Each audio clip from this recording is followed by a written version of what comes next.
पदकमलं श्रीगुरोन् वैष्णवांश्च श्रीरूपं साग्रजातं सहगण रघुनाथान्वितं तं सजीवं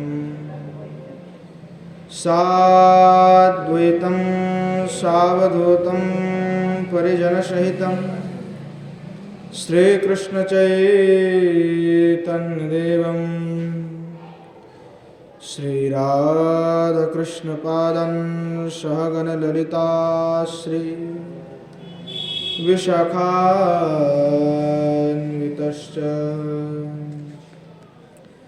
त्वं गोपिका वृषरवेस्तनयान्तिकेशी सेवाधिकारिणि गुरो निजपादपद्मे दास्यं प्रदाय कुर्मं व्रजकाननश्री राधां ऋषिवनरसे सुखिनीं सुखावदि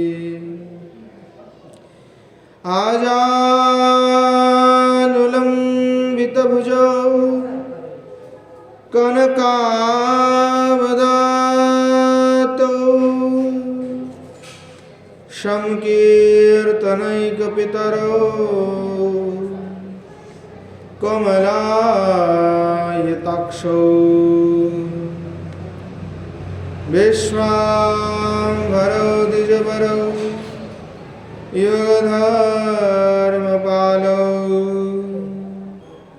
वन्दे जगत्प्रियकरौ करुणावतारौ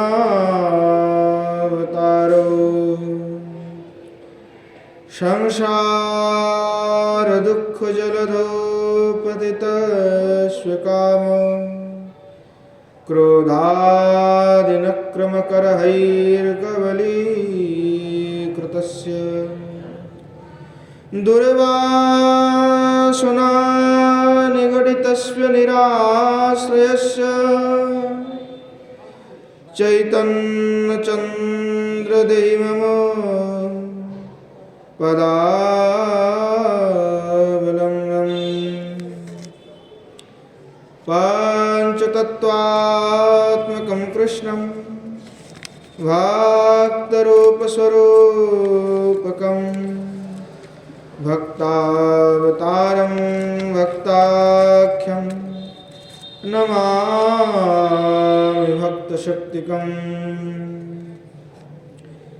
गौररामौ समारम्भाम् ऐश्वर्याणां च मध्यमाम् अस्मदाचार्यपर्यन्तं वन्दे गुरुपरम्पराम्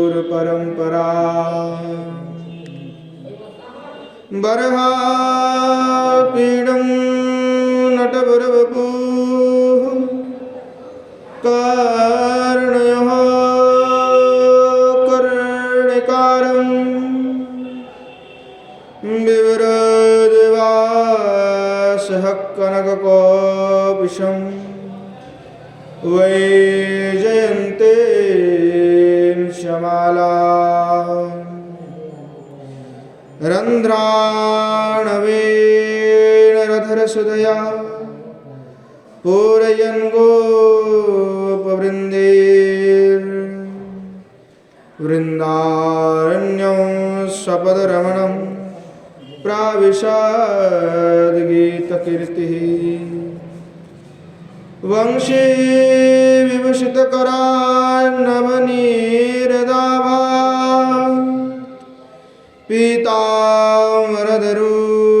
पीताम्बरधरूणबिम्ब फलाधरष्ठा पूर्णेन्दुसुन्दरमुखा दरविन्दनेत्रा कृष्णात् परं किमपि तत्त्वमहं न जाने। राधा कराल चितपाल्लव बाल्लरी के राधापदं कविलसन मधुरस्थली की राधा यश मुकुरमत्त खगावली की राधा विहार विपिने रमतां मनो में विदुलता विलसितानुपमांग कांति वैदग्ध्यकारुण्य रसा प्लुतपद्मनेत्रा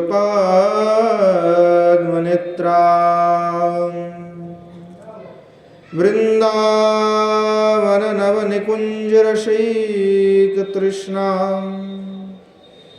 राधां विना किमपि तात्तमहं न जाने। श्रीमद्भागवतं नौमि यस्यैकस्य प्रसादतः अजिगतानभिजानाति सर्वसर्वगमानपि वृषारूढमुमाकान्तं सोममीश सदा शिवं हरिनामरसंयुक्तं नौमि गोपीश्वरं हरं नारायणं नमस्कृत्य नरं चैव नरोत्तमं देवीं सरस्वतीं व्यासं ततो जयमुदीरये।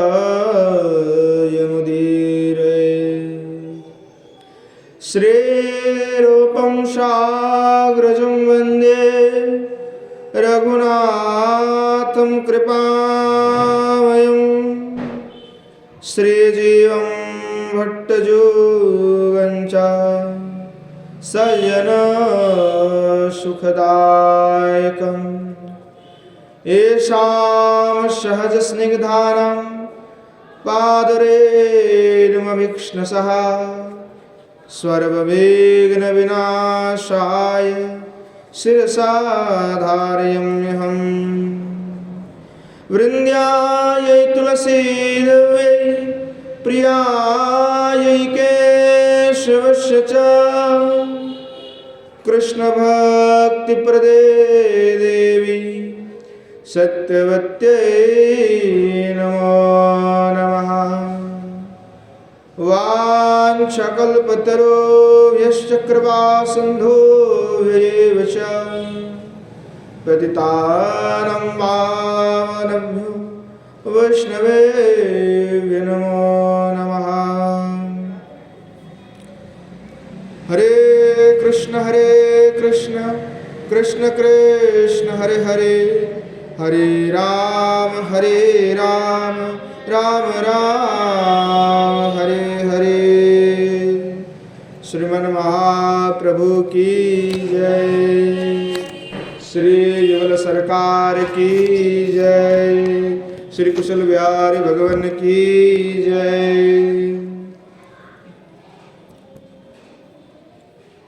श्री गौरचंद्र भगवान के असीम अनुकंपा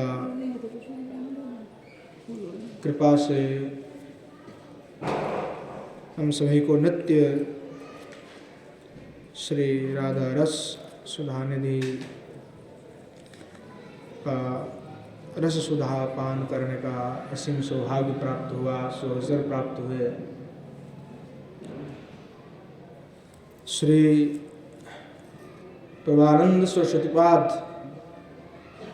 एक ऐसे महात्मा है, एक ऐसे संत जो राधा रस में मजे हुए, डूबे हुए हैं। उनके इस रचना में कुछ और नहीं है, किसी और का विषय नहीं। एक परिच्छन्न रस सिंधु, इसमें केवल श्री किशोर जी के रस माधुर्य वैचित्र का ही वर्णना है और एक विलाप करता हुआ किंकरी जो किशोर जी की सेवा के लिए तड़प रहे हैं, सेवा की इतनी तृष्णा है, इतनी उत्कंठा है कि फुट फुट करके रोते हुए प्रार्थना कर रहे किशोर जी के श्री चरण कमल में। किशोर जी के ऐसे अद्भुत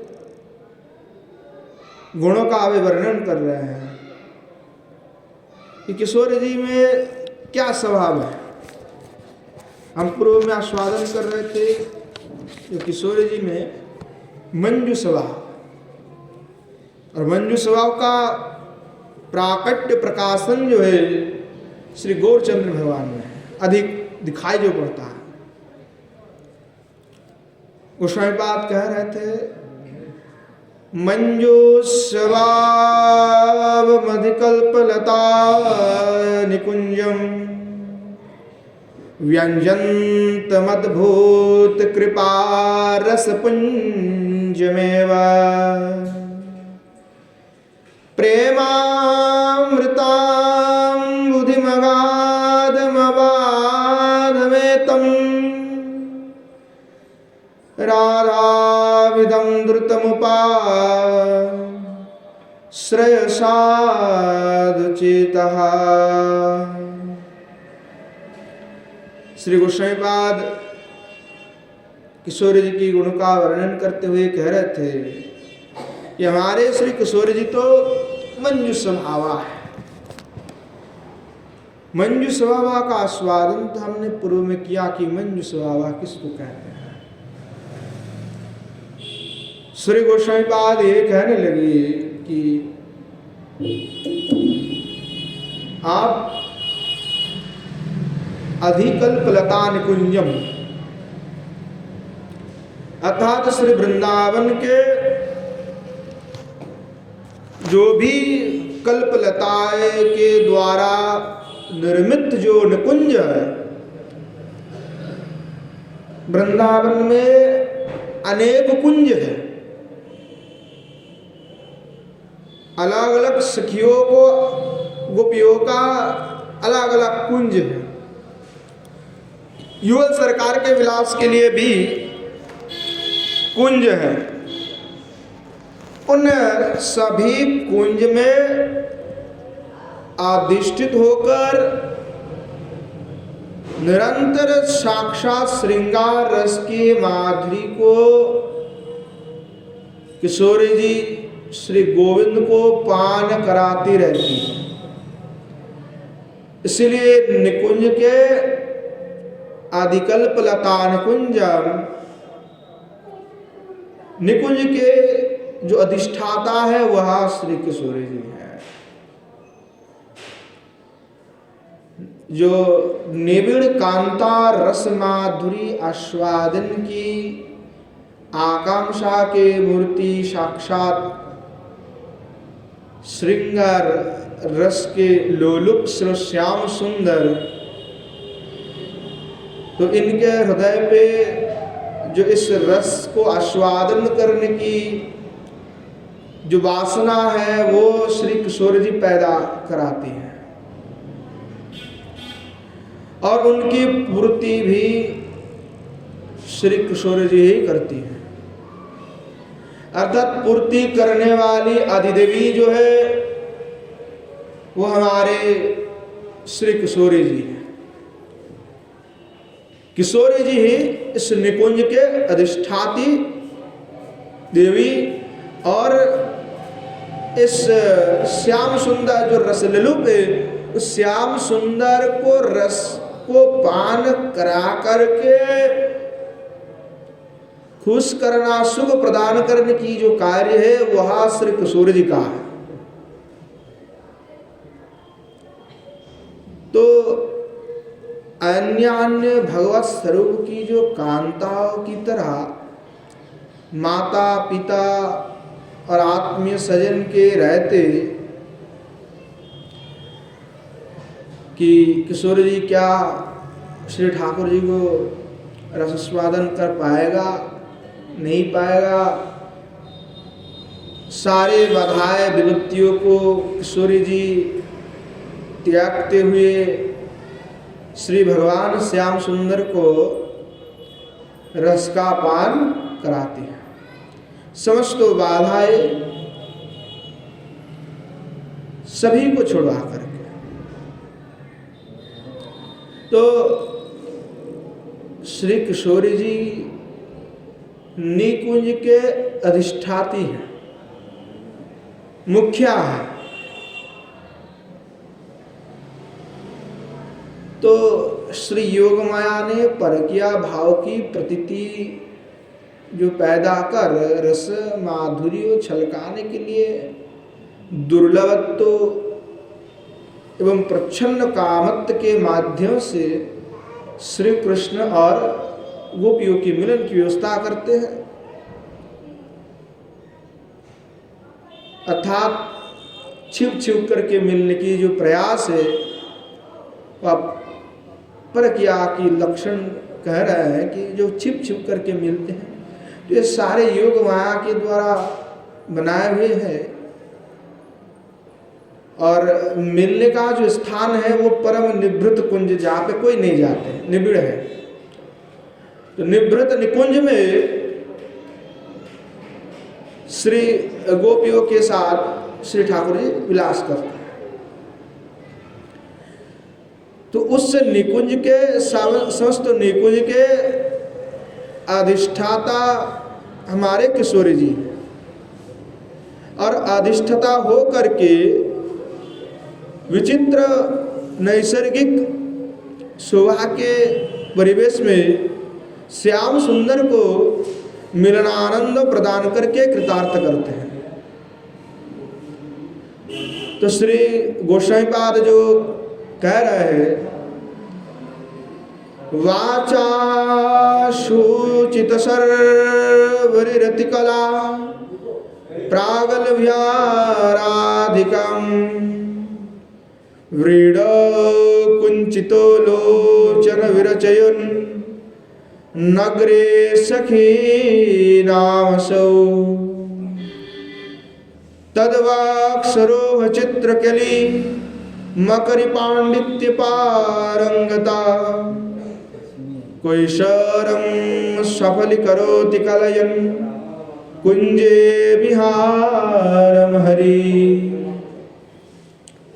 जो है श्री ठाकुर जी की अद्भुत लीलाओं का वर्णन कर रहे हैं गोसाईपाद भक्ति रसामृत सिंधु में। एक बार क्या हुआ कि श्री भगवान श्याम सुंदर जो है अनेक प्रकार के क्रीड़ा करते हैं किशोरी जी से। जैसे किशोरी जी श्री भगवान से करते हैं, श्री ठाकुर जी भी अनेक प्रकार की लीला करते हैं। तो एक बार क्या हुआ कि श्री श्याम सुंदर को मिलने का आज्ञा नहीं है, कि श्याम सुंदर जो है कुंज में किशोरी से मिल नहीं सकता, मना कर दिए। श्री भगवान श्याम सुंदर जो है आए मिलने के लिए, तो निकुंज में ही किंकरियों ने मंजरियों ने जो रोक लिया कि आपको तो आगे जाने की आज्ञा नहीं है, परमिशन नहीं है। किशोरी जी ने मना कर दिया, माने नहीं हो गई। भगवान ने जो श्याम सुंदर बड़े मनाने के प्रयास किए कि किसी भी तरह से मिलने दो, उनकी रूप सुधा का रूप आस्वादन नहीं करेंगे तो मैं जी नहीं पाऊंगा, तो मेरे लिए, क्योंकि वो मेरा जीवन धन है। तो किशोरी जी की श्री मुखारबंद का जब तक दर्शन नहीं करते ठाकुर जी तब तक शांत नहीं होते। तो सखियों ने किंकरियों ने तो बोला नहीं नहीं नहीं, आज कोई छल बहाना नहीं चलेगा। हमने सुना है आप जो है चंद्रावली के पास जाकर के आए हैं, तो किशोरी जी बड़े नाराज है, कोई मिलने का काम नहीं होने वाला, आप चले जाइए यहाँ से। तो भगवान श्याम सुंदर जो है क्या करे, तो भगवान ने जो है कहा कि चलो आओ, कोई कारण है तो एक नया सखी के वेश का धारण किया भगवान ने। भगवान जो है स्वयं स्त्री का वेश धारण किए। तो भगवान जब स्त्री का वेश धारण किए, नीली जो किशोर जैसे साड़ी पहनती है, ऐसी साड़ी पहनी हुई है, पैरों में श्री भगवान ने नुपुर धारण किया है, नाक में फिर रत्न भी लगा लिए भगवान ने, और बाल भी बना है, और आंखें से काजल लगाते हुए एकदम पूरा सज धज करके पूरा स्त्री है। अब जो है कुंज के द्वार पे चले गए, जा करके कहे कि हम किशोर जी से मिलने के लिए आए हैं, सजाने के लिए। तो गोपियों ने देखा, किंकरियों ने देखा कि अरे ये तो कोई भी दिखा नहीं था कभी पहले ऐसा कोई, अभी कहाँ से आ गया ये? बोले तुम्हारा घर कहाँ है? बोले यही तो हमारे घर है दर्शना में। तुम्हें तो कहीं दिखा नहीं? बोले नहीं नहीं, हम घर से निकलते नहीं है ना, इसलिए नहीं दिखो। तो कन्हैया जो है वो बड़े उदाव करते, देख लेगा पता नहीं क्या करेगा, इसलिए मैं निकालती नहीं है बाहर। तो मैंने कहा ठीक है कोई बात नहीं। लेके गया किशोर जी के पास। तो किशोर जी की वजह लेके गए, तो किशोर जी ने कहा कि अरे बड़े अद्भुत गोपी, पहले तो कभी नहीं देखे थे, ये कहाँ से आ गए? और भगवान श्याम सुंदर इतने सजे हुए हैं, देख के लग रहा है कि हाँ कितने सुंदर गोपी आए। तो बोले तुम्हारा नाम क्या है, कहाँ से आए हो? बोले ये हम तो यही बरसना के रहने वाले। किशोर जी क्या बरसना के रहने वाले और हमें नहीं देखे, ऐसा कैसे बात है?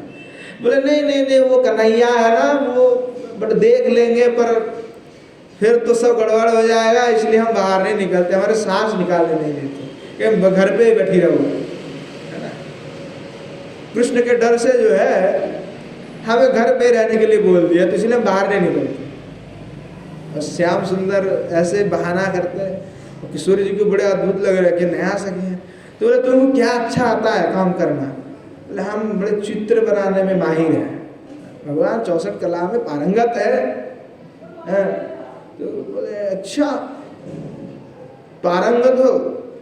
बोले हाँ देखो हम जो है पत्र आदि के रस से जो है निचोड़ करके वो शरीर पे जो टैटू बनाते हैं, जैसे बोले वही पहले हम चित्र बनाया करते थे, तो बोले वैसे हम चित्र बनाते, बड़ा अच्छा है। तो अच्छा, तो किशोर जी ने कहा कि ठीक है, तो एक काम करो तुम हमारे यहीं पे जो है चित्र बनाओ कुचंकन करके। तो किशोर जी को बोले, तो बोले ठीक है हम बना के देते हैं। तो अनेक सखिया आता है, बोला नहीं किशोर जी हम कर देते हैं ना, हमको भी आता है। तो ये जो नए गपियों का, अरे तुम लोगों को कुछ नहीं आता, हमको बहुत ज़्यादा आता है, इसलिए हम कर देते हैं, देखो तो वही जो है गोस्वामी पाद वर्णना करे कि वाचा सोची सर्वर यति कला प्रागल राधिकम ब्रीडो कुंचित लोचना विरचय नगरेर सखीनामसो।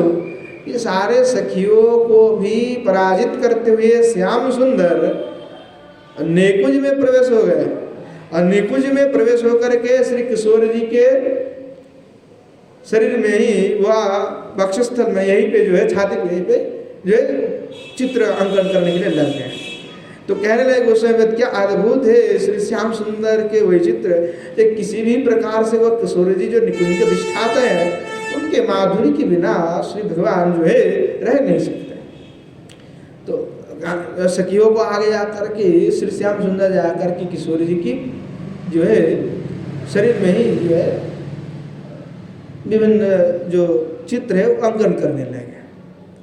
तो उसमें प्रागल भी जो है वचन के द्वारा जो है वृत्तांत कहने लगे कि देखो ऐसे ऐसे होता है, ऐसे करना पड़ता है, ऐसे अद्भुत होता है।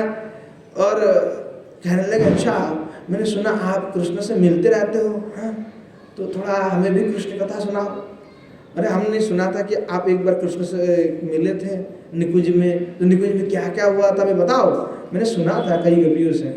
तो श्री भगवान जो निकुंज के जो लीला है उस निकुंज लीला को कहने लगे और पत्रावली रचना करने लगे। तो श्री किशोर जी बड़े लज्जा से एकदम जो है मुंह को ढाक लिए और जो है तो कह रहे ऐसे जो जुगल सरकार है, ऐसा अद्भुत स्वरूप में निकुंज में जो है श्री जुगल सरकार विराजमान है। तो हमारे श्री ठाकुर जी जो है ऐसे अद्भुत लीला करते हैं, अद्भुत क्रीड़ा करते किशोर से मिलने के लिए। तो किशोर से मिल करके जब वे कर रहे थे तो श्री किशोर जी को लगा कि अरे इसको इतना कुछ पता, कह रहे थे नया गोपी है, तो नया गोपी को इतना कुछ पता कैसे होगा। तो तब तक श्री किशोर जी परख रहे कि ये सही में क्या स्त्री है, ये तो श्याम वर्ण वाले लग रहे देखने में। भगवान भाले छुपा ले, अपना श्याम वर्ण को कहा ले जाए। तो भगवान देखे कि अपना श्याम वर्ण है, किशोरी देखे कि श्याम वर्ण वाले, तो श्याम वर्ण को क्या करे? तो किशोरी को मन में लगाया कि छलिया कृष्ण नहीं होगा, और कोई नहीं। तो इधर क्या हुआ, हमारे ललिता सखी आ गई। तो ललिता सखी आकर के देखूं तो नया गोपी को कैसा है, जैसे घूंघाट उठाए तो घूंघाट के साथ जो डुप्लीकेट बाल पहने हुए थे भगवान, वो खोल गया। तो देखो ये श्याम सुंदर जो है ये नागरवर आ गए हैं। तो ऐसे जो है तो सखिया मंजरिया बड़े आनंदित हर्षित है कि क्या जो सरकार की लीला है। तो ठाकुर जी जो है ऐसे पकड़ा भी गए। ऐसे अद्भुत जो है लीला किशोर जी के साथ कर रहे हैं। इसीलिए गोस्वामी पाद कह रहे हैं कि अधिकल्पलता निकुंजम, कि निकुंज की अधिष्ठात्री देवी जो श्री किशोरी जी हैं, उन किशोरी जी के साथ विलास रस में रसिक होने के लिए श्री भगवान क्या नहीं करते। तो कहने लगे निकुंज विलास श्याम सुंदर के मनोवासना को, उनके हृदय की आकांक्षाओं को जो पूर्ण रूप से पूरा करती है वो अधिकल्पलता है। तो किशोरी जी एकमात्र ही मादन रस की रसिक है, उनमें ही एकमात्र मादन रस है। तो मादन रस के द्वारा श्याम सुंदर के चित्त मन को पूर्ण रूप से जो है वे तरंगायित कर देते, दुलदुलायमान कर देते हैं। श्याम सुंदर जो है उस रस में इतना आकर्षित है कि वो रह नहीं पाते। इसीलिए कहा भगवान भी उस रस का पार नहीं लगा पाते हैं। अद्भुत जो है किशोरी जी है। तो कहे इसके आस्वादन इस प्रकार से है, उसकी कल्पना हम नहीं कर सकते। कितना अद्भुत जो श्याम सुंदर है उनको ही पता है किस प्रकार के आस्वादन वे कर रहे हैं। सखी मंजरियों को जो आनंद प्राप्त हो रहा है उसी का वर्णना गोस्वामी पाद कर रहे हैं कि अद्भुत से अद्भुत यहाँ पे लीलाओं का विस्तार है, जिस लीलाओं में केवल रस से भरे हुए हैं। अद्भुत से अद्भुत लीला है। तो कल्पलता कहने की तात्पर्य है कि कल्पलता जैसे अविष्ट को पूरा कर देता है। कल्पलता यानी जैसे चिंतामणि है वैसे ही कल्प वृक्ष कल्पलता है। अर्थात कल्पलता के पास जो भी मांगोगे वो दे देगा। तो किशोरी जी जो है निकुंज कल्पलता है। तो इसलिए किशोरी जी के पास जो भगवान प्रार्थना कर रहे हैं वो सारे प्रार्थनाओं को किशोरी जी पूर्ण कर देती हैं। इसीलिए श्री गोस्वामी पाद कहने लगे कि ये कल्पलता की अधिकल्पलता है। इन सारे कल्पलता निकुंज के कल्पलता के अधिष्ठाता है। तो निकुंज के जो कल्पलता है निकुंज में, तो जुगल सरकार जब विलास करते हैं तो किसी वस्तु का कमी नहीं होता है। जो भी द्रव्य चाहिए होता है वो कल्पलता वहीं पर तुरंत जो है सब उपस्थित कर देते हैं। क्योंकि कल्पलता है तो जो भी आवश्यकता पड़ेगा वो चिंतन मात्र से ही सब वहीं पे प्रकट हो जाएगा सेवार्थ में। श्रीमद्भागवत में कहा गया है कि जैसे हम पूर्व में आस्वादन कर रहे थे कि श्री भगवान कहे कि मेरा कोई देश्य नहीं है, मेरा कोई प्रिय नहीं है, सर्वभूत में मैं समान हूँ, परंतु मैं भक्त जनों के वश्य हूँ। तो भगवान का कोई प्रिय भी नहीं अप्रिय भी नहीं है, कोई सुरतम भी नहीं है, कोई दस्य भी नहीं है, कोई उपेक्ष भी नहीं, वो किसी से देश नहीं करते भगवान। तथापि जैसे जो कल्पतरु का आश्रय लेते हैं उन्हीं को ही कल्पतरु का फल मिलता है। अर्थात अनाश्रित को कल्पतरु का फल नहीं मिल सकता। अर्थात जिनके पास चिंतामणि है उन्हीं को ही चिंतामणि का फल मिल सकता है। जिनके पास कल्पलता है वही कल्पलता से मांग सकता है। तो जो आश्रित है उन्हीं का ही अभिष्ट पूर्ण होता है, जो अनाश्रित है उनका अभिष्ट पूर्ण नहीं हो सकता। तो श्री गोस्वामी पाद यहीं पे कहने लगे कि अधिकल्पलता अर्थात जो भक्त श्री किशोर जी की श्री चरणारविंद में सब कुछ समर्पण कर दिए हैं। आपने आप को जिसने नौछावर कर दी है, जो किशोर जी को ही केवल अपना इष्ट मानते हैं, वाह्यिक और कोई भाव नहीं है, दुनिया से उसका कोई मतलब नहीं है। इष्ट की निष्ठा ही भगवत प्राप्ति करा देता है। अनेक इष्ट नहीं होना चाहिए, इष्ट एक होना चाहिए। तो जैसे कल्पतरु एक होता है और एक ही कल्पतरु का आश्रय लिया जाता है, जो कल्पतरु के आश्रय लेते हैं उनको ही फल मिलता है। तो जो सही में श्री किशोरी जी की आश्रय ग्रहण करते हैं उनको ही वे फल देते हैं, उनको अपना बना लेते हैं। अनाश्रित को फल नहीं मिल सकता। तो कहने लगे कि भगवान जो है ये अधीन हो जाते हैं भक्तों का। तो कल्पतरु अधीन नहीं होता है, परंतु भगवान अधीन हो जाता है। तो श्री भगवान इसीलिए आत्मदान कर देते हैं। पर हमारे किशोरी जी ये जो भक्त वात्सल्य गुण है, वो भगवान के भक्त वात्सल्य गुण से श्री किशोर जी का भक्त वात्सल्य गुण बहुत ही अधिक है। इसीलिए श्री गोस्वामी पाद ने कहा, व्यंजंत मदभूत कृपा रसपुंज में, कि श्री किशोर जी अद्भुत कृपा रस पुंज की प्रकाशिका है, जो आश्रितों के प्रति बिना सोच विचारे अजस्र कृपा रसधारा बरसती है। वही व्यंजंत मदभूत कृपा रसपुंज है। किशोर जी बिना सोचे समझे सबको कृपा कर देते हैं। गोस्वामी पाद अपने जीवन के अनुभव से कह रहे हैं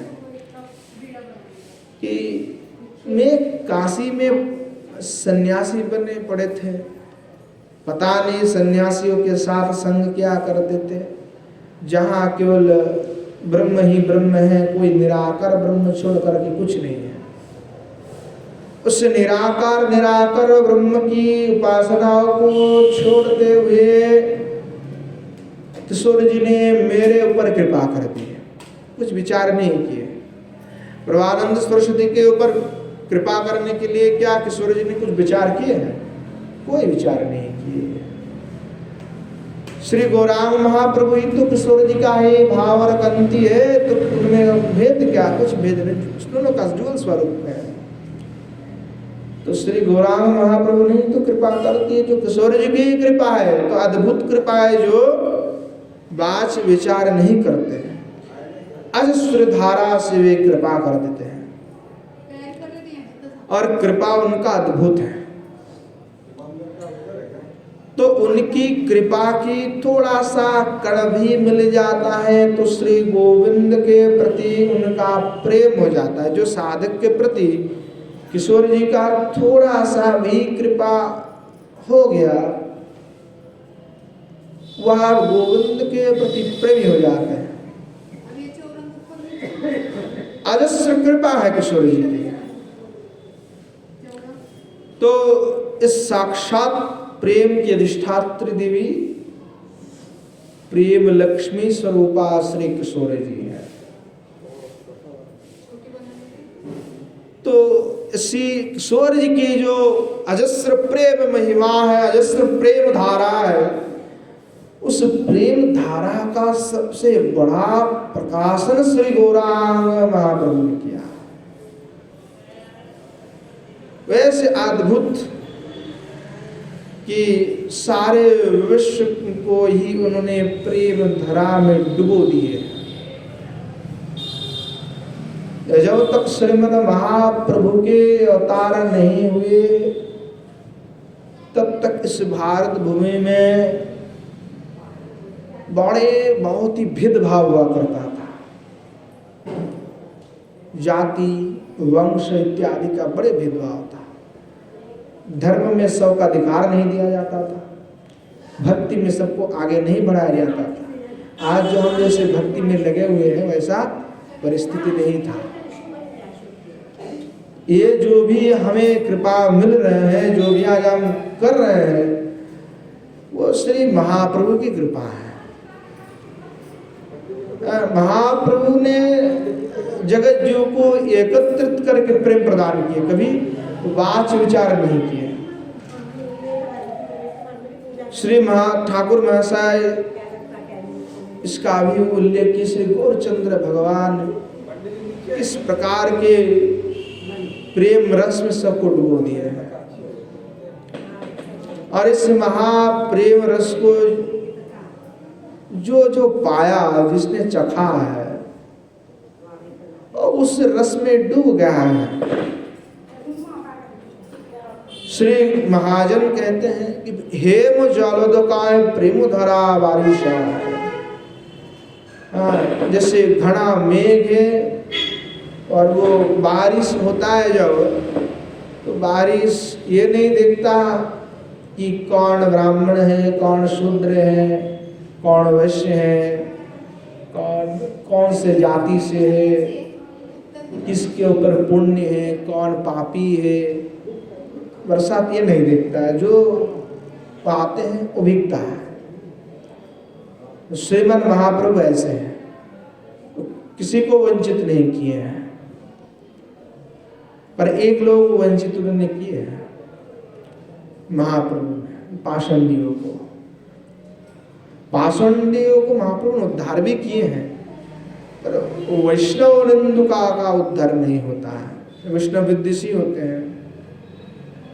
महाप्रभु कीर्तन कर रहे हैं और श्रीवास आंगन के दरवाजा बंद किए हुए हैं, और बाहर सब पाषंडी बैठे हुए हैं, उनको आने का मौका नहीं मिला।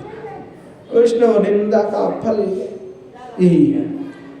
पर गौरांग महाप्रभु ने इतनी प्रेम के विस्तार किए, तो कहे ये तो श्री किशोर जी का स्वभाव है।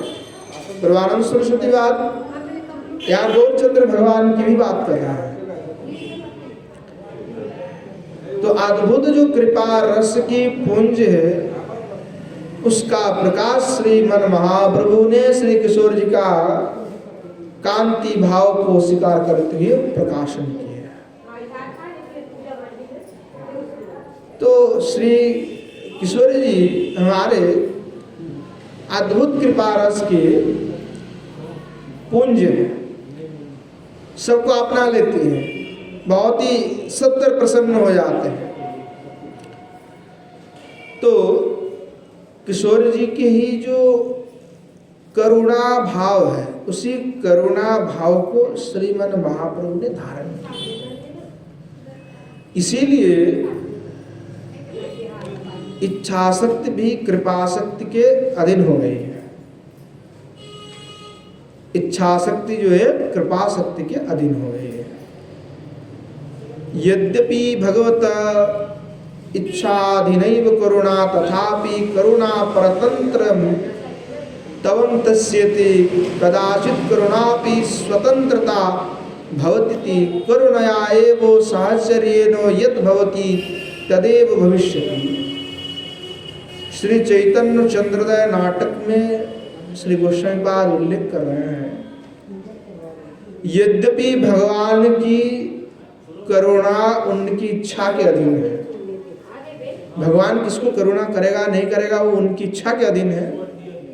हम किसी को करुणा करेंगे कि नहीं करेंगे तो हमारे इच्छा के ऊपर है।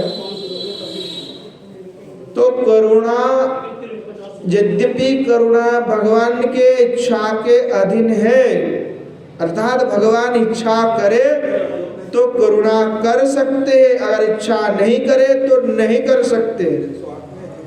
तथापि कभी कभी करुणा ही प्रबल हो करके इच्छा को अधीन कर लेती है।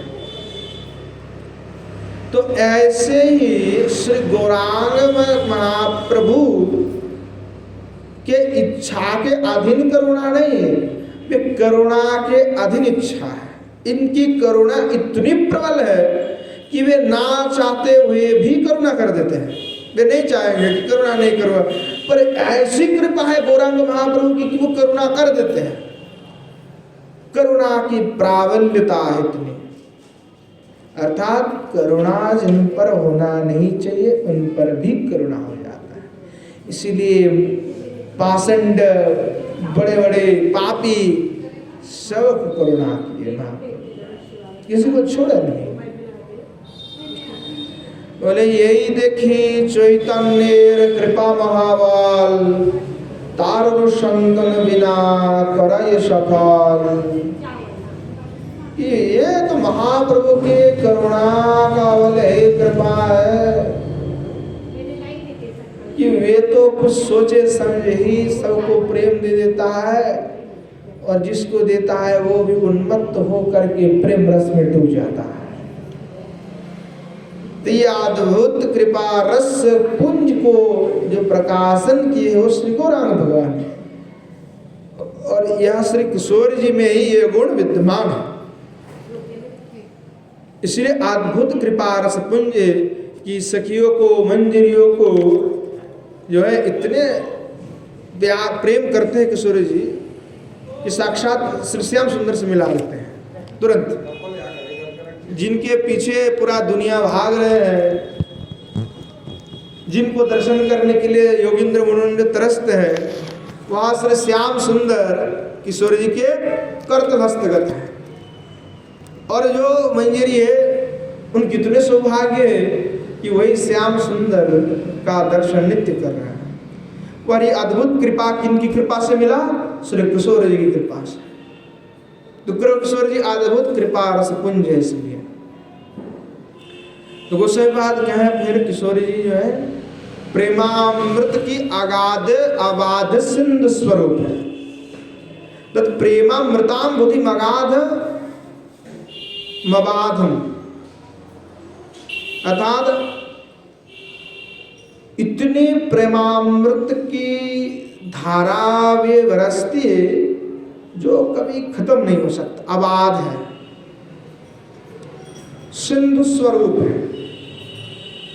अगाध है, अबाध है, अगाध जलद, अर्थात अगाध ने कितने गभीरे कितना है कोई पता नहीं। अजस्र परिमाण इनकी कृपा है, ना खत्म होने वाले खजाना है, कभी ना खत्म होने वाला, इसीलिए भी अगाध है। तो महाभाव स्वरूप ने श्री किशोर जी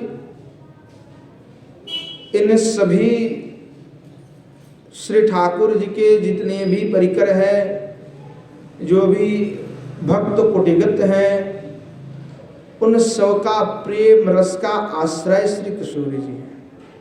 अतः समस्त प्रेम रस की प्राप्ति श्री किशोर जी से है, क्योंकि वो सिंधु स्वरूपा है प्रेमामृत की।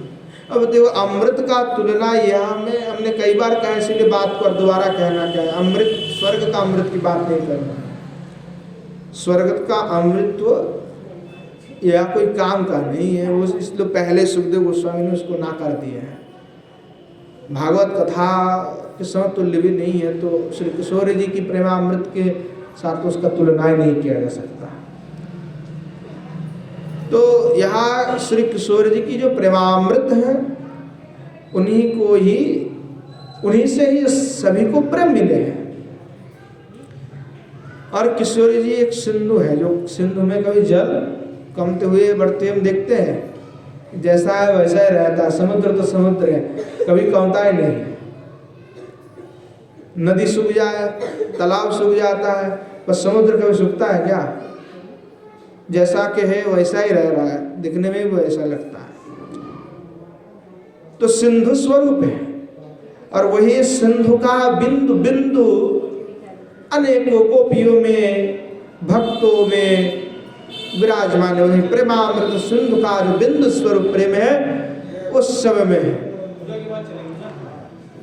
देखो कहते हैं कि देखो सिंधु भी अगर कभी खत्म हो जाए तो बोले कि देखो सिंधु तो खत्म होता नहीं है, पर मानो कभी खत्म हो गया तो बोले यहाँ सिंधु चिन्मय सिंधु है, चिन्मय प्रेम रस सिंधु है, जो नित्य है, जो कभी खत्म होता ही नहीं है।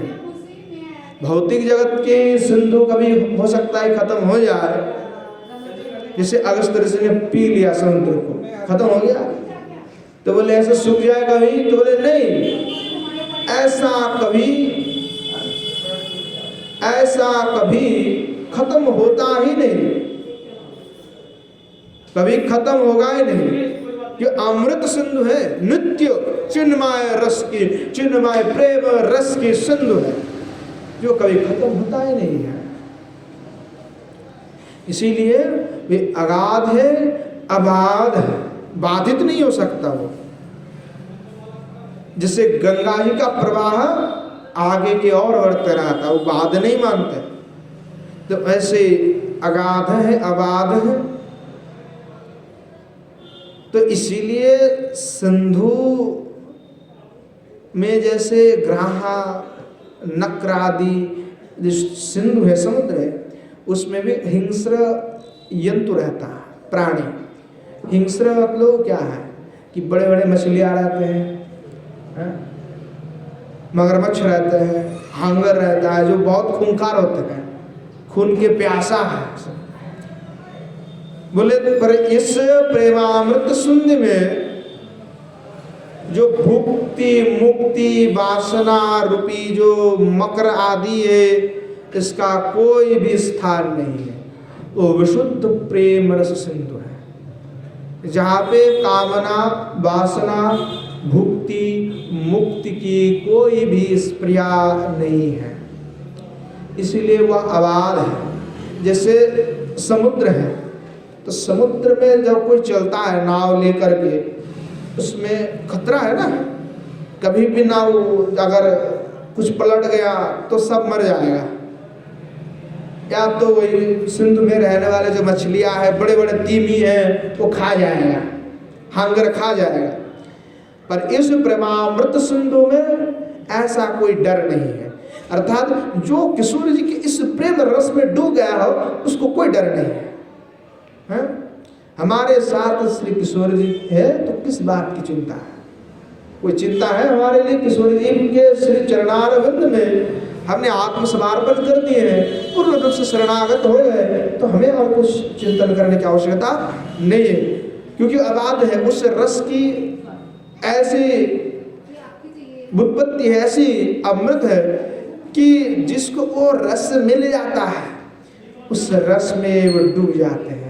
रसासन अबाध है, अर्थात जिसके हृदय में उस रस का बिंदु मात्र आया है, वो इस संसार के विषय वासना भोग में और बाधित नहीं होता है, कभी बाधित नहीं कर सकता उसको कोई।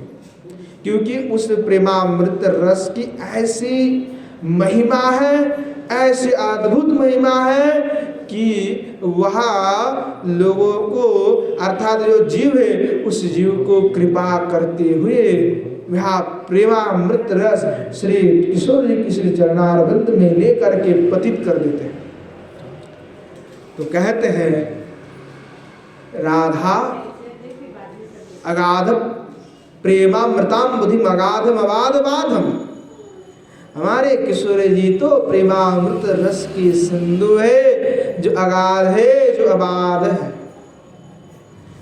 तो श्री गोसाई बात आओ कहने लगी कि इसी अबाध है, अगाध है, इसीलिए इस राधा नामक परम वस्तु का अनन्य भाव से आश्रय ग्रहण करो। जब तक अनन्य भाव से आश्रय नहीं ग्रहण करते, तब तक प्रेम प्राप्त नहीं होता है। अनन्य भाव से आश्रय होना चाहिए। धर्म का जो तत्व है वो बहुत कम लोग जानते हैं। धर्मों की तत्व को जानने वाले बहुत कम है। 12 लोग ही धर्म को तत्व को जानता है, पर वही 12 लोगों में भी इस रस तत्व को सभी नहीं जानते। महाभागवत में भी रस तत्व को प्रवेश सबको नहीं मिला। बड़ा अद्भुत है ये। तो रस तत्व, प्रेम तत्व श्री गोस्वामी पाद का वेद दुराधिगम्य, वेदादि समस्त शास्त्र के उस पार है वो। और उस तत्व का ज्ञान उन्हीं को है जो किशोर जी के मंजरिया है, जो किंकरिया है। और जो ये नहीं है वो इस तत्व को, रस को नहीं समझ सकता, वो आपको बांधना चाहता है।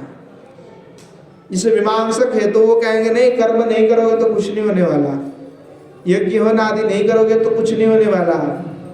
पर हम कहते छाती फोड़ करके एकदम कि हम कह रहे कुछ नहीं करना पड़ेगा, राधा राधा जप करो भगवान मिल जाएंगे, किशोरी जी मिल जाएंगे, वृंदावन में रहो, परिक्रमा लगाओ, साधु संत के संग करो, तुम्हें कुछ नहीं करना है, भगवान मिल जाएंगे, किशोरी जी मिल जाएगा, बस राधा राधा जपते रहो, सब मिल जाएंगे।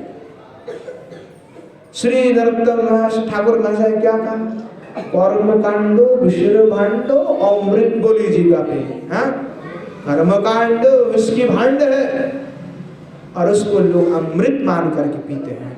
उन लोगों को लगता है कि अमृत है, और वैसे अमृत नहीं है, वो सबसे बड़ा विषय है। जहां भक्ति प्राप्ति की बात है, भक्ति के सामने मुक्ति भी नहीं टिकता। श्री आचार्य धर्म अर्थ काम मोक्ष है ना, तो वैष्णवों ने इन चार पुरुषार्थ को ही छोड़ दिए। बोले धर्म अर्थ काम मोक्ष, हम तो मोक्ष भी नहीं चाहते, हमें तो केवल भक्ति से मतलब है। तो भक्ति पंचम पुरुषार्थ है, पंचम पुरुषार्थ है। तो बड़े अद्भुत है, किशोरी जी का यह अविचार है। वो कहेंगे, शास्त्र में बंधने की कोशिश करेंगे कि ऐसा कर्म करोगे तभी ऐसा फल प्राप्ति होगा, ये कर्म करोगे तभी ये फल प्राप्ति होंगे। पर भक्ति किसी के कर्म के अधीन नहीं है, भक्ति तो किसी का अधीन नहीं है, आहितुक है वो, तो किसी के अधीन नहीं है। इसीलिए किसी पर भी बरस सकता है, चाहे वो कोई कर्म करे या ना करे, चाहे वो किसी कर रहा है नहीं कर रहा है। नियम उन्हीं के लिए है जो विषय में बद्ध है, जो विषय से मुक्त है उसके लिए नियम नहीं है।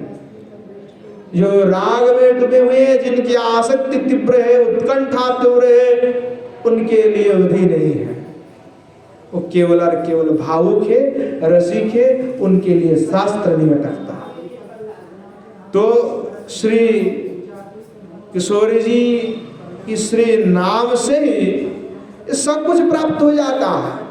काहे भटकते हैं लोग, दुनिया भर के इधर उधर में भटकते हैं। किसी एक में निष्ठा रखते हुए जब मन लग जाए तो और क्या चाहिए। तो श्री गोस्वामीपाद कह रहे राधाविद शब्द का अर्थ है राधा नाम। श्री गोस्वामीपाद साधक दशा में धन्यता पूर्ण होकर के कह रहे राधा नामक परम वस्तु को प्राप्त करने के लिए, राधा नामक जो परम वस्तु है वो कैसे प्राप्त हो सकता है। तो कहे उनको प्राप्ति करने के लिए अनन्य भाव से श्री राधा नाम का आश्रय ग्रहण कर ले। उसी राधा नाम को कहने के लिए वे चार विशेषण लगाए हैं पहले कि मंजू स्वभावम, मनहार स्वभाव संपन्नो, अक्षर रूप में साक्षात नाम ही करुणा के अवतार है। नाम रूप में ही श्री भगवान साक्षात विराजमान है। कुछ लोग हैं जो कहते हैं कि नाम जो है सब स्तुतिवाद है, मानसिक जो लोग हैं कुछ वो नाम को, नाम महिमा को स्तुतिवाद कहते हैं। तो बड़े मूर्ख है वो लोग। जो गोस्वामीपाद ने संदर्भ में कहा कि ऐसे लोग बड़े मूर्ख होते हैं। 10 श्लोक की भाष्य में भी कहे कि ऐसे भगवान नाम को केवल स्तुतिवाद समझने वाले ये भक्ति के अनधिकारी, इसलिए भगवान नाम को स्तुतिवाद कह करके विलाप करते रहते हैं। ये सब भक्ति के विरोधी हैं। नाम से बड़ा कोई शक्ति नहीं है। श्री भगवान स्वयं कहते कि मैं अपने नाम की महिमा कितना मैं नहीं कह सकता। नाम की जो महिमा है वो कितना है वो मैं नहीं जानता। मेरे से तो मेरा भक्त बड़ा है, मेरे से मेरा नाम बड़ा है। हाँ? नाम से बड़ा क्या हो सकता है। पर वही नाम को कोई स्तुतिवाद कहे तो उससे बड़ा मूर्ख कोई नहीं है। तो श्री गोस्वामी बात कहे कि नाम ही करुणा का अवतार है, नाम से ही करुणा की प्राप्ति। तो जो नाम करते हैं उनके प्रति श्री भगवान की विशेष कृपा होता है। श्री महाप्रभु क्या कहा कि जो लाखपति है उसी के हाथ की ही तो मैं सेवा लेता हूँ। जो 1 लाख हरिनाम नित्य प्रति करता है उसी का हाथ का ही सेवा ठाकुर जी ग्रहण करते और मैं भी करता हूँ। लाखपति यानी पैसा में लाखपति नहीं है, पैसा लेकर के कुछ नहीं होने वाले, पैसा लेकर के भगवान प्राप्ति नहीं होता है। धन से अगर भगवत प्राप्ति होता तो बड़े बड़े धनियों को भगवान मिल जाते हैं। पैसा से तो बस विषय रस में डूब जाते हैं लोग, विषय रस मिलता है पैसा से। तो लाखपति का तात्पर्य है जो हरिनाम करते हैं, लाख हरिनाम नित्य करते हैं, उन लाखों पति के ऊपर भगवान कृपा करते, विशेष कृपा, उन्हीं की सेवा ग्रहण करते हैं भगवान।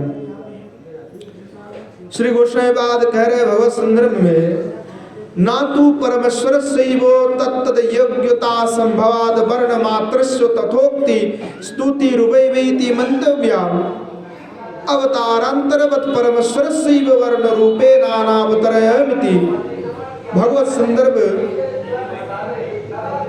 भागवत संदर्भ के जो है 46 नंबर अनुच्छेद में श्री जीव श्रीपाद कह रहे हैं कि अगर समझ लेता है कि भगवान की नाम जो है केवल पाप को मोचन करने वाला है, कि कई लोग सोचते हैं कि नाम किस लिए क्या कर रहे हैं कि पाप मेरा दूर हो जाए, केवल पाप मोचन हो जाए। कोई ये सोचता है कि मुक्ति मिल जाएगा। तो गोस्वामी बात कह रहे हैं कोई ये ना समझ ले कि परमेश्वर की अशेष जो ये नाम है अद्भुत, कि केवल पाप मोचन करता है, ये नहीं समझना है। ये पाप मोचन तो पहले ही कर देता है। जब कोई किसी के हृदय में नाम के लिए प्रेम उदित होता है, उसी क्षण उसका नाम, उसका पाप सब नष्ट कर देता है। मुक्ति दान प्रेम दानादि की भी सामर्थ्य नाम में है। तो लोग कई बार समझते हैं कि नाम तो पाप मोचन कर देता है, मुक्ति भी दान देता है, प्रेमादि भी दान कर देता है, तो इसीलिए उन हरिनाम की जो महिमा है, नाम की महिमा केवल स्तुतिवाद मात्र है। क्यों स्तुति के लिए कहा गया? क्योंकि मीमांसा लोग कहते हैं कि स्तुति मात्र है, तो स्तुति मात्र करने के लिए वो कह करके नाम को जो हरिनाम है उसको ताच्छिल्य करते हैं, मजाक उड़ाते हैं। क्योंकि हरिनाम के ऊपर अगर निष्ठा है तो दुनिया के लोग बाकी बाह्यिक कर्म में लगे नहीं रहते, हरिनाम ही क्या करते हैं। और लोगों को हरिनाम के ऊपर विश्वास नहीं, इसीलिए दुनिया भर के और भी जंजाल में फंसे रहते, करते भी हैं। कलियुग में हरिनाम महायज्ञ करने की विधान है, क्योंकि दूसरे यज्ञ संभव नहीं है। तो इसलिए हरिनाम महायज्ञ की विधान दिए श्रीमद् महाप्रभु ने, पर उस हरिनाम में लोगों का विश्वास नहीं हो पाता है। इसलिए हरिनाम यज्ञ में भी यज्ञ करेंगे, जब हरिनाम यज्ञ हो तो हरिनाम यज्ञ में भी यज्ञ करेंगे। महाप्रभु ने ऐसा नहीं कहा कि हरिनाम यज्ञ में भी यज्ञ करना पड़ेगा, ऐसा नहीं। हरिनाम यज्ञ है, संकीर्तन महायज्ञ, तो हरिनाम ही होगा और कुछ नहीं होगा, कोई हवन नहीं, कुछ भी नहीं, केवल हरिनाम संकीर्तन होगा और उसी रस में डूब जाएगा। महाप्रभु के जीवन में ऐसा कभी नहीं है कि हरिनाम संकीर्तन करते हुए महाप्रभु ने हवन किया हो, कभी यज्ञ किया हो, कुछ नहीं, केवल एकात्म होकर के हरिनाम किया। तो गोस्वामी बात कह रहे हैं कि कोई हरिनाम को स्तुति बात समझ ले नाम को, तो वो ठीक नहीं है, वो स्तुति बात नहीं है। परमेश्वर के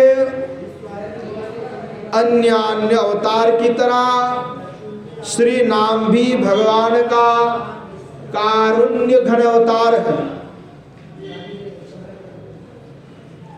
तो कारुण्य घन अवतार है,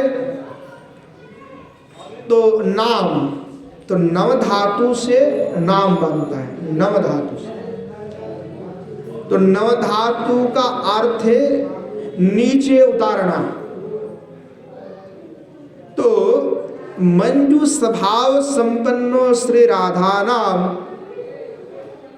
और उस नाम का किसी भी तरह से आश्रय लिया जाए तो नाम स्वयं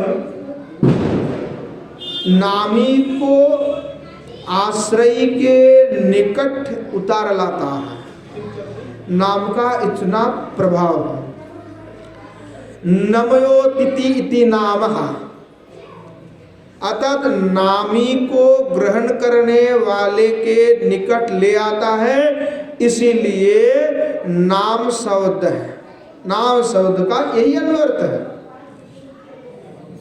तो आश्रय के अशेष कलमश को नाश करते हुए नामी को उसके पास उतार लाने का नाम का जो स्वभाव है उसी को मंजू स्वभाव कहा गया है।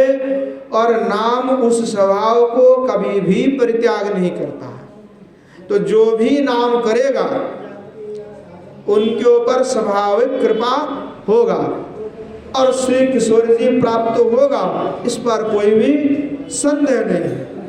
तो अब कोई सकता है कि नहीं हम तो हरे कृष्ण महामंत्र कर रहे हैं तो क्या है राधा नाम नहीं? हाँ है।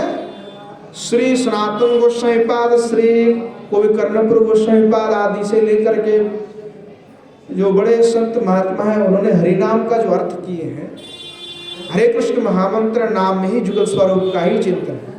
हरे कृष्ण महामंत्र का अर्थ ही जुगल स्वरूप है। हरि शब्द का अर्थ जो है बताया गोस्वामी पाद, एक गोस्वामी ने अलग अलग रूप से उसका व्याख्यान किए है कि जो किशोर जी की प्रति धावित हो रहा है वो हरि है। राम शब्द में भी जो है जो राधा के प्रति धावित हो रहा है वो कृष्ण है। हरे कृष्ण मंत्र जो है वो जुगल सरकार का ही नाम स्वरूप में, वो लीला विलास जो किए है उस लीला विलास का अर्थ ही श्री हरे कृष्ण महामंत्र नाम है। तो ये किशोर जी की जो नाम है उस नाम का आश्रय ग्रहण जो करते हैं उनके ऊपर कृपा हो जाता है। तो गोस्वामी पाद कह रहे कि एक बार क्या कहे, राधा शब्द का उच्चारण करने के बाद जिह्वा कभी उसको त्याग ही नहीं करना चाहता।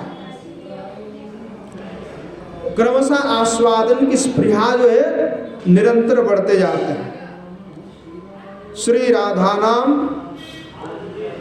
आद्या जो राधा नाम है उसका जो आस्वाद्य धर्म है, जो मंजू स्वभाव धर्म है वो कभी नहीं थकता। तो श्री नाम अधिकल्पलता निकुंजम है, अर्थात आश्रय की मनवासना अधिकाधिक रूप से पूर्ण करने के लिए वह श्री राधा नाम कल्पलता के भांति है। जैसे कल्पलता की आश्रय ग्रहण करने पर सब कुछ मिल जाता है, जो चिंतन करते हैं वही मिल जाता है, उसी प्रकार से यह कल्पलता है नाम। तो नाम का आश्रय ग्रहण जो करते हैं उनके मन में जो वासना होता है उस विषय वासना को दूर करके केवल और केवल श्री किशोर जी की चरणारविंद में ही वह प्रेम प्राप्त करा देता है कि नाम की ऐसी अद्भुत शक्ति, वह अपने आप विषय को छुड़वा देता है। तो आश्रय की मन वासनाओं को ये पूर्ण कर देता है। तो नाम का मुख्य फल क्या है? नामेर फले कृष्ण पदे प्रेमो को जाए।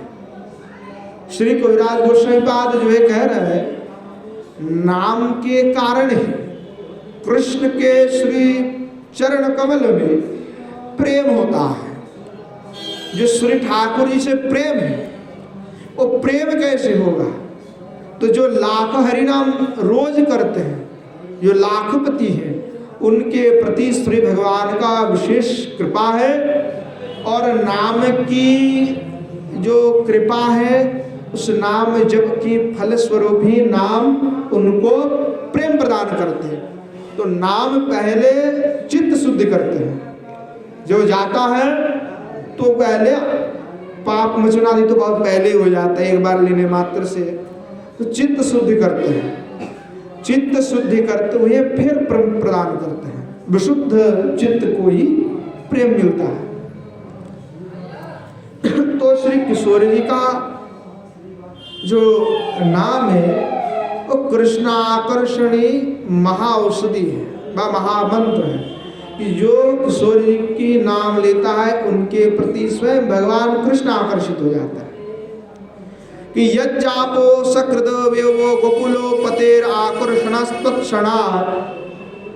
श्री गोस्वामी पाद जो है उल्लेख किए हैं कि जिस राधानाम की एक बार उच्चारण करते ही गोकुलपति श्री भगवान कृष्ण आकर्षित हो जाते, वो राधानाम की ऐसी अद्भुत महिमा है, मैं उसका वर्णन कैसे कर सकता हूं। कि एक बार किशोर जी का नाम लेने मात्र से जो गोकुलपति है, जो श्री भगवान कृष्ण है, वो स्वयं आकर्षित हो जाते हैं। तो राधा नाम की अद्भुत महिमा। तो अद्भुत कृपा रस पुंज जो है वह श्री नाम में भी है। वाच्य स्वरूप नाम अर्थात श्री किशोरी जी को जो हमने कहा कि किशोरी जी जो है अद्भुत कृपा रस पुंज प्रकाशक है, वैसे ही श्री नाम में भी अद्भुत कृपा रस पुंज भरे हुए हैं। श्री भगवान नाम संकीर्तन की महिमा को बतलाते हुए श्री मन महाप्रभु कहते हैं, संकीर्तन होइते पाप संसार नाशन, चित्त शुद्धि सर्वभक्ति साधन उद्गम, कृष्ण प्रेमोदकम प्रेमामृत आस्वादन, कृष्ण प्राप्ति सेवामृत समुद्रे मज्जन। कि संकीर्तन होइते पाप संसार नाशन, संकीर्तन करने पर पाप इत्यादि संसार सब नाश हो जाता है। इसीलिए लोग हरिनाम संकीर्तन करने से डरते हैं कि हमारा संसार नाश हो जाएगा। लोग हरिनाम क्यों नहीं करता, हरिनाम में क्यों नहीं रुचि है? तो इससे हरिनाम करने पर क्या होगा? संसार नाश हो जाएगा, संबंध नाश हो जाएगा। इसीलिए लोग अरे हमारा संबंध घर गृहस्थ सब छुड़वा के छोड़ेगा ये नाम, इसलिए लोग नाम करने से डरते हैं। कोई 1 लाख हरिनाम रोज करेगा तो उसका संसार का बंधन ऐसे छुड़वा के ही जाएगा नाम। इसीलिए लोग 1 लाख हरिनाम करने से भी डरते हैं कि भाई हमारा संसार का नाश तो करा के ही छोड़ेगा, इसलिए 2-4 बार कह करके छोड़ देते हैं। फिर भी नाम की अद्भुत कृपा है, फिर भी कृपा कर देता है नाम। तो ये क्या करते महाप्रभु कह रहे, संकीर्तन जो करता है पाप संसार का नाश कर देता है। भाई आपने आपको तो खींच के ले जाने वाले हैं नाम। तो इसीलिए महाप्रभु कहा कि जो नाम करता है बस करते रहे, उसको तो दुनिया से कोई मतलब नहीं, भगा के ले जाएंगे नाम। श्री ठाकुर जी किसी चरण में ले करके फेंक देंगे कि बेटा यहीं पे आना था, तुमको नाश करवा देंगे सब कुछ। और संसार का जब तक नाश नहीं हो जाएगा तब तक तो मोह विषय सब रहेगा, भगवान में प्रेम नहीं हो पाएगा। तो महाप्रभु कह रहे हैं चित्त शुद्धि सर्वभक्ति साधन उद्गम, कि चित्त को शुद्ध कर देता है। जब तक चित्त शुद्ध नहीं होता तब तक श्री भगवान चित्त में बैठ नहीं सकता। व्यक्ति भगवत रस का आनंद तब तक नहीं प्राप्त कर लेता है जब तक उनकी चित्त शुद्ध नहीं होता है। कि भगवान कैसा है? सात चित आनंद स्वरूप है। तो जो झूठ बोलता है, जो असत कार्य करते हैं, असत मार्ग पे चलते हैं, तो भगवान के प्रति उसका प्रेम नहीं होता है, क्योंकि भगवान तो सत है। तो जो सत वाक्य बोलते हैं, सत मार्ग में चलते हैं, सत सबको जिनका सत है उन्हीं के ही चित्त परिच्छन्न हो जाता है।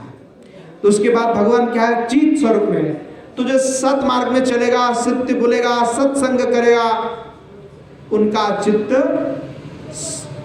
जो है परिच्छन्न हो जाएगा।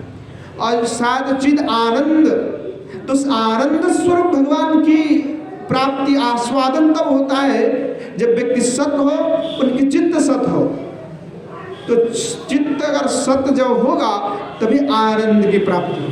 इसीलिए हम जैसे लोग जब आस्वादन करते भागवत कथा, हरि कथा, तो हमारा चित्त अभी शोधित नहीं है, आसक्त है, आसक्त विषय पर लगे हुए, इसीलिए हम हरि कथा में आनंद नहीं ढूंढ पाते, हरि कथा में मन नहीं लगता है। इसका कारण है हमारे चित्त विषय के रस में डूबे हुए हैं, इसलिए हमारा चित्त आसक्त है, और आसक्त चित्त कभी आनंद की प्राप्ति नहीं कर सकता। इसलिए जब तक चित्त शोधित नहीं हो जाता, चित्त सत नहीं हो जाता, चित्त परिच्छन्न नहीं हो जाता, तो भगवत कथा रस की जो आनंद है वो आनंद भी नहीं प्राप्त कर पाता।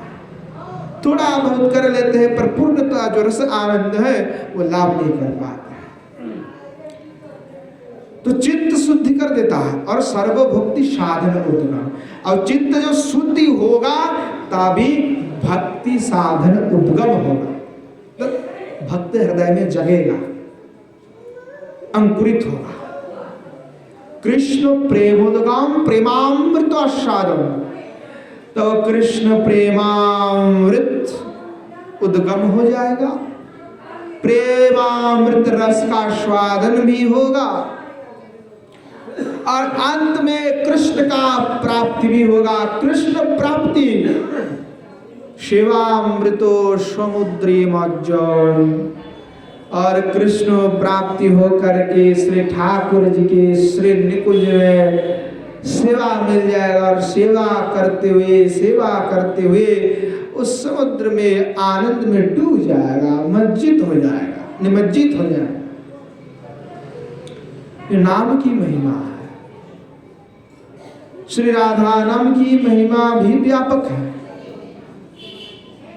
ब्रह्म वैवर्त पुराण में उल्लेख है कि रास शब्द उच्चारणादेव स्फीतो भवति माधवः,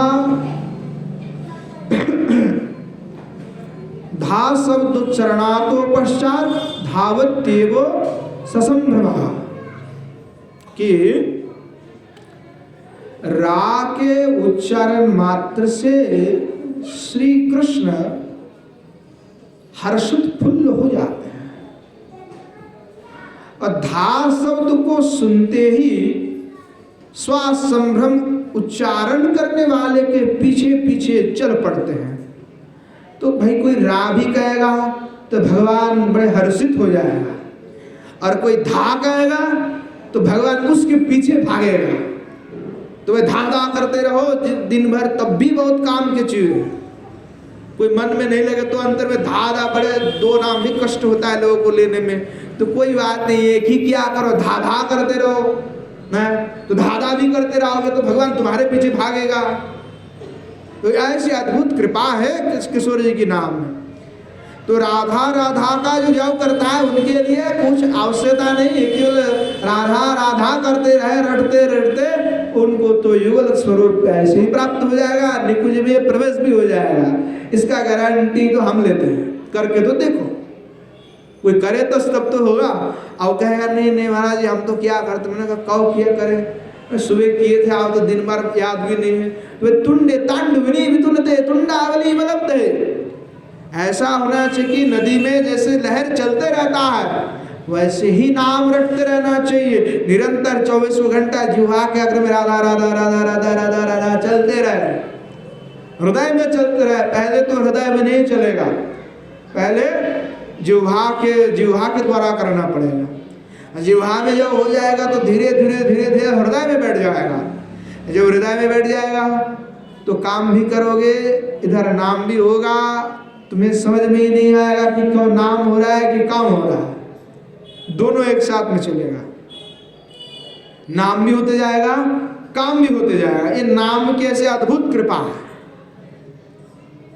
तो नाम और नामी आभिन्न तत्व है, इसीलिए कहा कि अगाध अबाध प्रेमामृत सिंधु है। श्री राधानम में ऐसी अद्भुत रस निहित है, ऐसा अद्भुत है कि वो अगाध रस है, अबाध है, वो कभी भक्ति में बधेगा नहीं। जो राधा राधा जो करता है उनको भक्ति में कभी बाधा नहीं आने वाला, क्योंकि किशोर जी की ऐसी अद्भुत कृपा है, किशोर जी की ऐसी अद्भुत कृपा है कि वो राधा नाम जप करने के वाले के प्रति कृपा रस बरस देता है, साव दे देता है कि भाई चल पड़ो।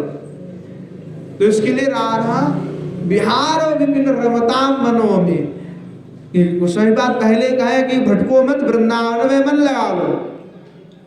राधा बिहार विपिन रमताम मन में, जहाँ किशोर जी चले हैं, किशोर जी का हस्त चिन्ह है, पद चिन्ह है, उस वृंदावन में मन लगा लो।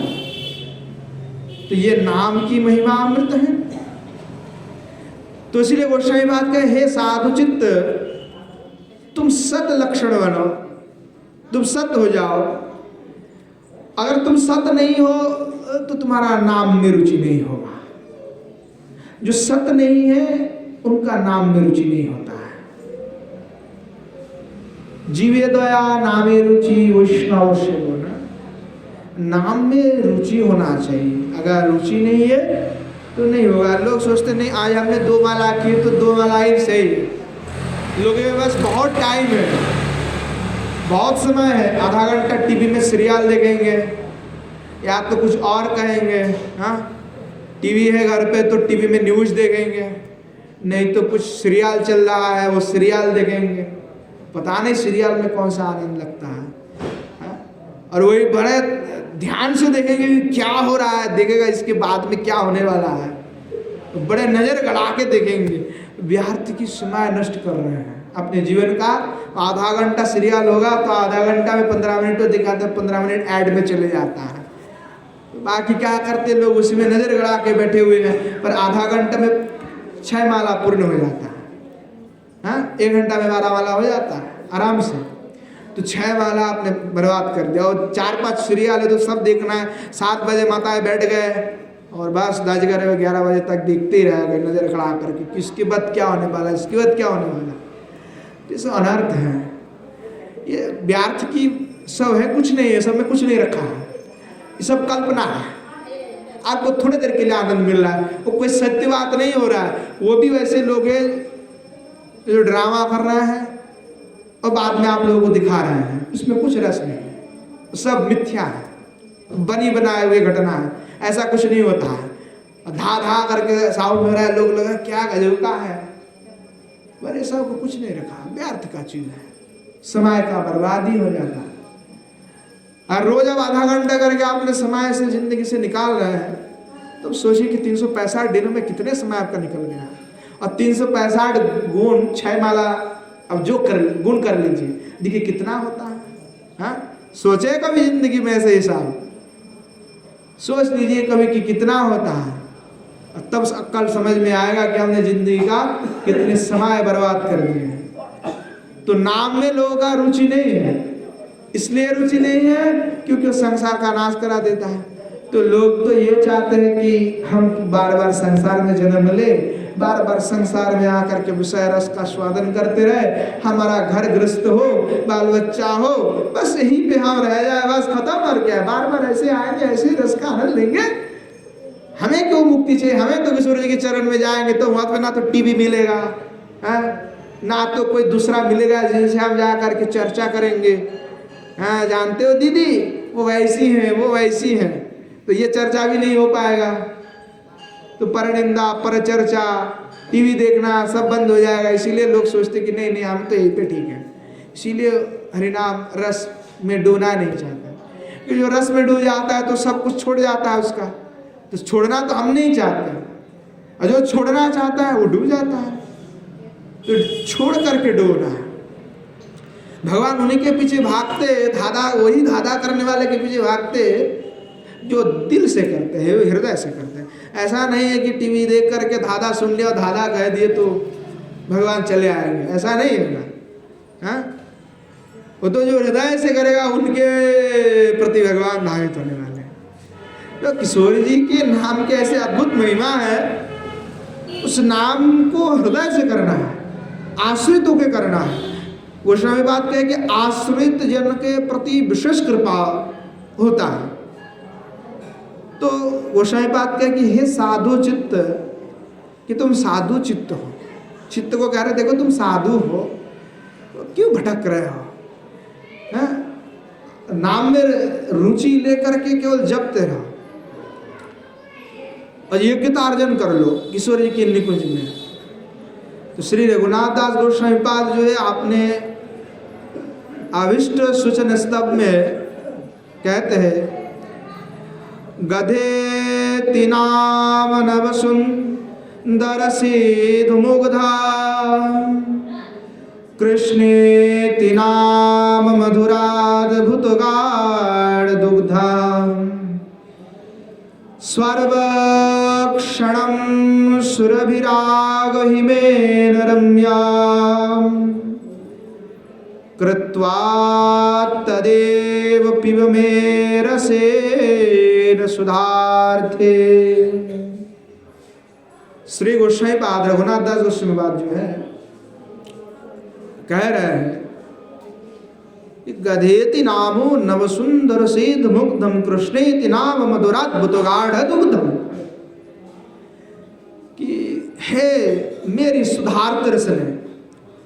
जो रसना क्या है, रसना ने युवा, तो युवा क्या करता है, हमेशा ललचता है कुछ खाने के लिए और बढ़िया पकवान चाहिए खाने के लिए।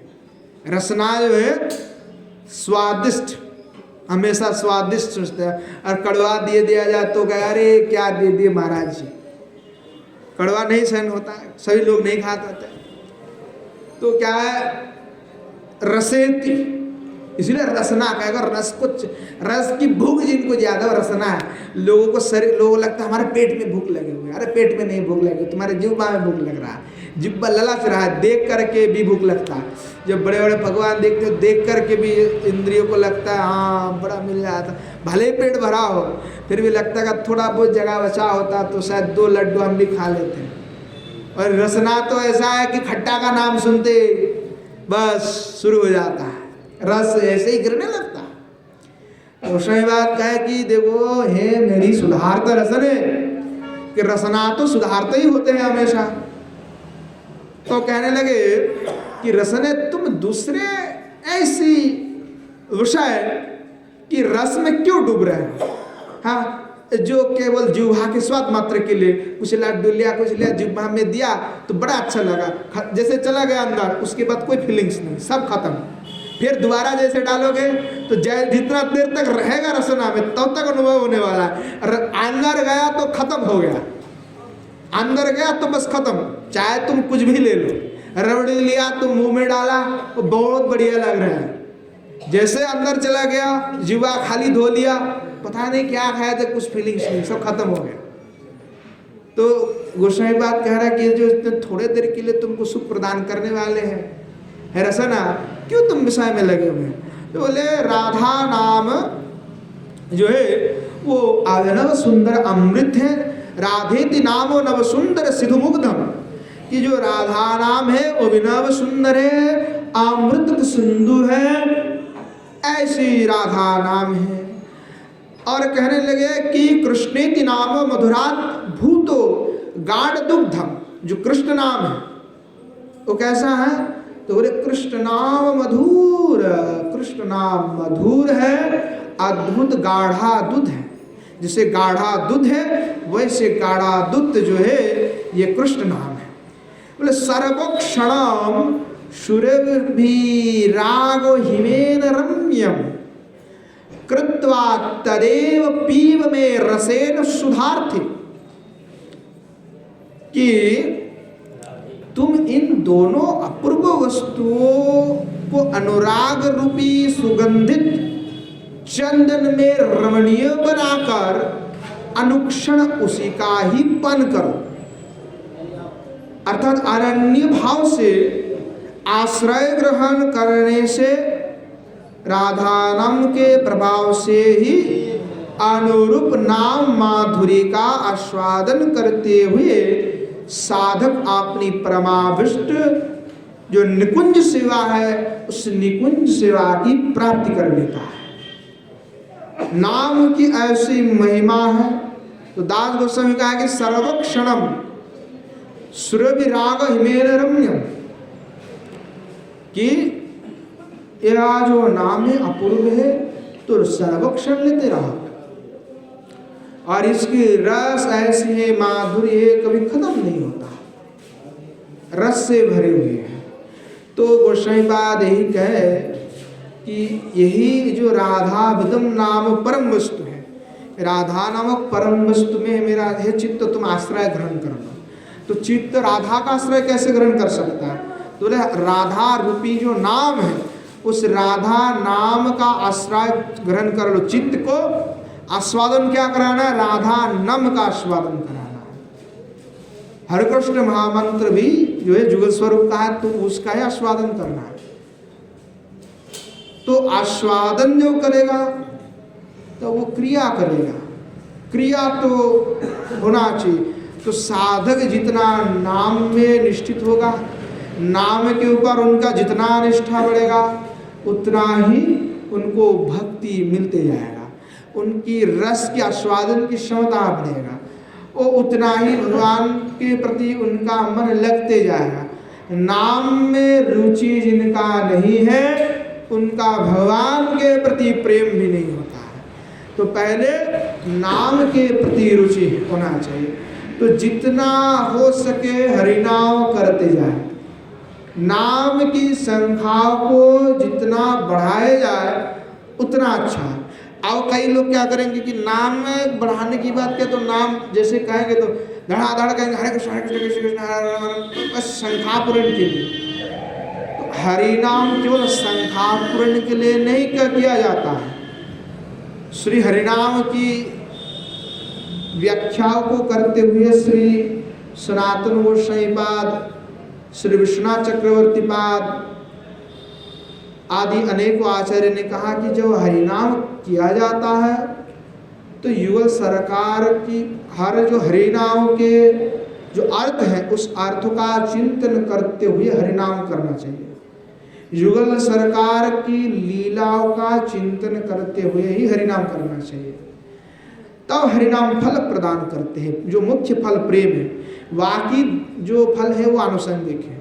कोई हरिनाम करेगा तो उनके पास सब कुछ आ जाएगा, धन यश मान प्रतिष्ठा सब आ जाता है, पर हमें ये सब नहीं चाहिए। ये सब तो नश्वर है। मान यश प्रतिष्ठा कब तक है? जब तक हम हैं तब तक है, उसके बाद खत्म हो जाएगा। मरने के बाद कोई नहीं देखता। 2 दिन दुनिया से गायब हो जाओ, आपको कोई नहीं पूछने वाला। किसी को बताकर बिना बताए आप चले जाओ, आपको कोई नहीं पूछने वाला कि मर गए हो कि जिंदा, बस सब याद भूल जाएगा। तो धन मान यश प्रतिष्ठा हमारे कोई काम के नहीं है। काम के तो है नाम का फल जो मुख्य प्रेम है, प्रेम हमारे लिए जरूरी है। तो जो नाम करते हैं उनको प्रेम मिलता है। तो नाम करना होगा हृदय से, उसको केवल संख्यापूर्ण नहीं कि मैं 1 लाख करूंगा तो फटाफट कर लिया एकदम हरे कृष्ण हरे कृष्ण हरे, मतलब कोई आस्वादन नहीं, कुछ नहीं, तो उसका वो केवल गौणार्थ हो जाएगा, गौण हो जाएगा। इसीलिए आस्वादन के साथ करना है। श्री युगल सरकार के चिंतन करते हुए जो श्री रूप सनातन आदि गोस्वामी ने हरिनाम का अर्थ किए हैं, उस अर्थ को पहले आस्वादन करना होगा, और आस्वादन में उसने जो लीला बताए हुए उसका आस्वादन करते हुए जो हरिनाम करेगा उनके प्रति हरिनाम विशेष कृपा करते हैं, उन्हीं को ही प्रेम प्राप्ति होता है। इसलिए हरिनाम शांत होकर के, एकदम शांत होकर के, चुपचाप बैठ करके आस्वादन करते हुए करना है, श्रद्धा वृत्ति के साथ। तभी श्री नाम जो है वह प्रेम प्रदान कर देता है। तो श्री गोस्वामीपाद इसीलिए कह रहे हैं कि नाम का आश्रय ग्रहण कर लो। यह जो किशोरी जी हैं उनके नाम का आश्रय ग्रहण करने से हमें सब कुछ मिल जाएगा, केवल नाम की आश्रय ग्रहण करो। तो चित्त को समझा करके जो है गोस्वामीपाद नाम महिमा का भी वर्णन कर दिए। तो आगे गोस्वामीपाद जो है 3 श्लोक में जो है अपूर्व रूप से श्री किशोरी जी की महिमा, उनकी नाम महिमा, रूप गुण सब का वर्णन किए हैं। आगे फिर गोस्वामीपाद जो है इतना कह कर के उनकी फिर साधक दशा में जो थे फिर वो सिद्ध दशा में चले गए हैं। तो सिद्ध दशा में जैसे ही जाते तो लीला का दर्शन हो जाता है। तो आगे श्री गोस्वामी पाद क्या लीला दर्शन किए तो आगे हम आस्वादन करेंगे। आज समय हो गया तो यहीं पे विश्राम देते हैं। जय जय श्री राधे श्याम निताई गौर हरि बोल। श्रीमन महाप्रभु की जय। श्रीमन महाप्रभु के समस्त पार्षद वृंद की जय। श्री नवद्वीप धाम की जय। श्री युगल सरकार की जय। उनके समस्त पार्षद वृंद की जय। श्री गिरिराज गोवर्धन की जय। श्री यमुना मैया की जय। श्री वृंदावन धाम की जय। श्री प्रभानंद सरस्वती वाद की जय। श्री राधारस सुधा निधि की जय। आज की हरि कथा की जय। समस्त संत वैष्णव भक्त वृंद की जय। आवनापन गुरु गोविंद की जय। जय जय श्री राधे